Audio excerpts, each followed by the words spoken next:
চুরি করেনি সোহাগ, এবার প্রমাণ দেখিয়ে মৈনাক্ষীকে করা হুঁশিয়ারি দিল সূর্য। হ্যাঁ, আমরা এমনটাই দেখব সোহাগে আদরের পরবর্তী পর্বে। বাড়ি থেকে এতগুলো টাকা এবং গহনা চুরি হওয়ার দায়ে সবাই প্রথমে সোহাগের দিকেই আঙুল তুলে। সোহাগই এমনটা কাজ করেছে, এমনটাই সবাইকে বোঝায়।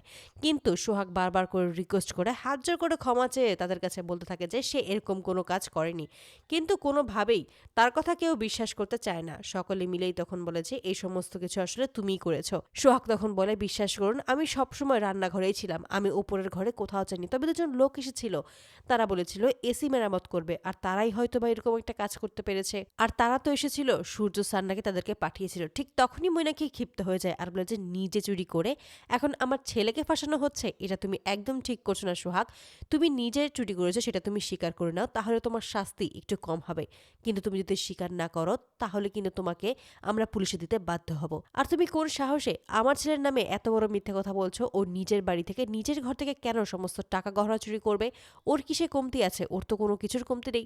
তাহলে শুধু শুধু সূর্যকে কেন দোষারোপ করছো? এই সমস্ত বলে, আরো বাজে বাজে কথা বলে সকলে মিলে তখন সোহাগকে অপমান করতে থাকে। ঠিক সেই মুহূর্তেই সূর্য এসে হাজির হয় আর বলেছে ও চুরি করেনি। এতে করে সকলে চমকে যায়, বুঝতে পারে না হঠাৎ করে এই সূর্য এখানে কোথা থেকে চলে এলো। ঠিক তখনই সূর্য বলে যে তোমাদের কি মনে হলো যে আমি এখানে নেই আর এই সুযোগে সোহাগকে চুরির দায়ে বাড়ি থেকে তাড়িয়ে দেবে, এই বাড়ি থেকে বের করে দেবে? সেটা কোনোভাবেই হতে পারে না।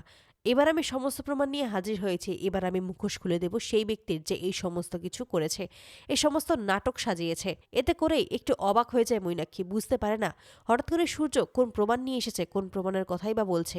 সকলের সামনে সূর্য তখন আবারও চিৎকার করে বলে ওঠে, আমি তোমাদেরকে বলছি সোহাগকে তোমরা কেউ কিচ্ছু বলবে না, কারণ সোহাগ এই চুরি করেনি। আসলে এই সমস্ত কিছুর পেছনে রয়েছে এই মৈনাক্ষী। হ্যাঁ, এই মৈনাক্ষী রয়েছে সমস্ত কিছুর পেছনে। এতে করে সকলে অবাক হয়ে যায় এবং সমস্ত প্রমাণ দেখিয়ে দেয়।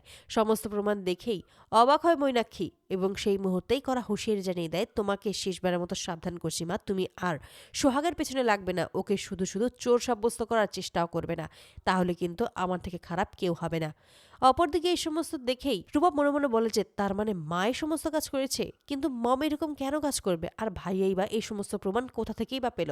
সেটাই এবার আমাকে জানতে হবে। তবে এই সমস্ত কাজ নিশ্চয়ই করেছিল সোহাগকে তাড়াতে।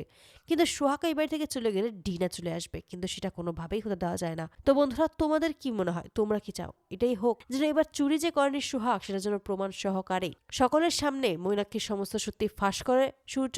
মৈনাক্ষী যে লোকদেরকে টাকা খাইয়ে এই সমস্ত কাজ করেছে সেটা যেন জানতে পারে সকলেই। তোমাদের মতামত কিন্তু অবশ্যই জানতে ভুলো না। ধন্যবাদ।